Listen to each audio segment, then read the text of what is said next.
Hey third graders, today we're going to be doing one of our quick quizzes. So we're going to be doing pages 411 and 412. So these are the ones that I like you to try to do on your own. I will give a couple of clues before you start working, and then if somebody helps you with something, just have them write with help, and that means that a parent or somebody helped you, which is okay too. So we are going to draw some lines across so that we can show our work and divide our space. All right, on the front side, we've got just some short story problems, and then on the back, we've just got multiply or divide, just some facts. So let's look at number 1. Marie drove 43 miles. That's important. We're going to underline it. Sherry drove 15 miles. How many more miles, those are key words there, did Marie drive than Sherry? Okay, whenever you see how many more, that's a clue to you that it is minus because you're comparing two different things. Okay, so I have Marie is 45. I'm going to write that over here. And then I have Sherry is 15, and I need to figure out the difference because I need to figure out how many more miles Marie drove than Sherry.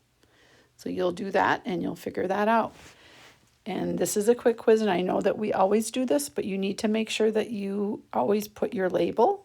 This one is miles, because when I'm correcting it, that's part of the grade also, that you're remembering to do your labels. All right, so you'll have a few of those, and then when you get down to number 5, you have the kind where you're actually circling the hidden information. So there's something in there that's a number, but they're putting it as a word. And I think you're going to probably see it right away. Okay, so circle that and then solve the problem. Okay, so you're looking for a word that actually means a number. And then why don't you pause the video until you finish this side. Don't forget to put your labels in, right? And actually your label for number 2 is just going to be your $sign on that one, okay?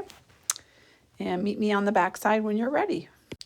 All right, here we are on the back, which is a fluency check. So if you can not use your times table, that would be awesome. And if you do use your times table, you could just write that up at the top. And then on the bottom, just make sure that you're adding or subtracting. And on the top is multiply or divide. So you do need to watch your sign. So like on number 10, you wouldn't want to do plus instead of minus. So just pay attention to your sign. And I think you guys will do great on those. They are just some 3-digit plus 3-digit or 3-digit minus 3-digit. And this is a sheet of paper by this time of the year where you really should not be getting any wrong, okay? So these are skills that you should know pretty well by now. And you can always double check your work just to make sure. Do it once and then go back and make sure you did everything right. Always good to check it again. So that is our math for today, guys.